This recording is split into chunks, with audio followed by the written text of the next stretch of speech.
আসসালামু আলাইকুম, welcome back to my channel. আজকে আমি তৈরি করব মিল্ক কফি পুডিং।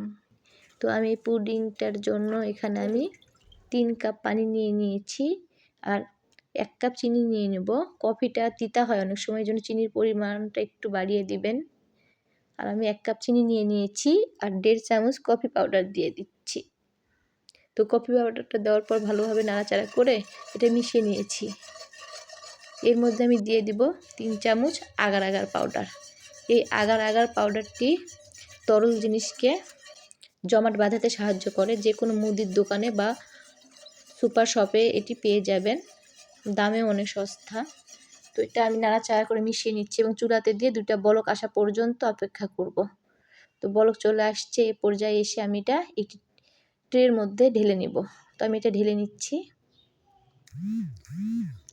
এরপরে আমি এটা 15 থেকে 20 মিনিট পরে আমার জেলিটা সেট হয়ে গিয়েছে। এটা আমি কিউব কিউব করে চাকুর সাহায্যে কেটে নিচ্ছি। তো আমি এভাবে কেটে নিচ্ছি।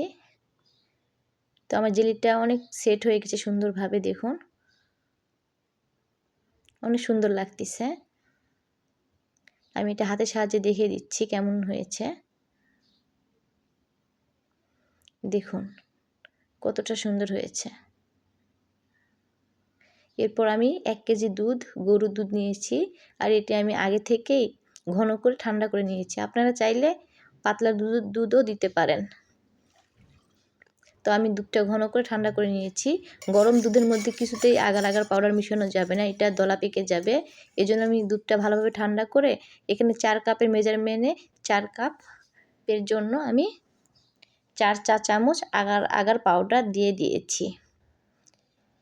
আর আমি এখানে 1 কাপ চিনি মিশিয়েছি আর এটা ভালোভাবে নাড়াচাড়া করে নিয়েছি।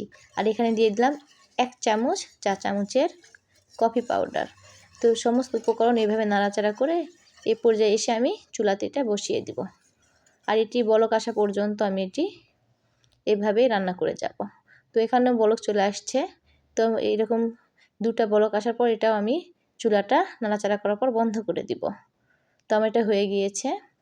এ পর্যায়ে আমি এটা বন্ধ করে দিয়েছি এবং নাড়াচাড়া করে নিচ্ছি। তো আমার এই জেলুটা একটা বাটির মধ্যে আমি দিয়ে দিচ্ছি।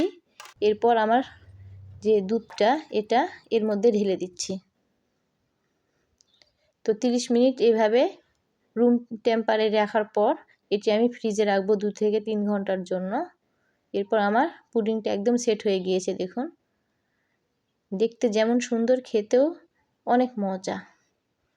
করে খাবেন, অবশ্যই ভালো লাগবে আশা করছি। আর এটি এই গরমের দিনে ঠান্ডা ঠান্ডা ডেজার্ট খেতে কার না ভালো লাগে বলুন।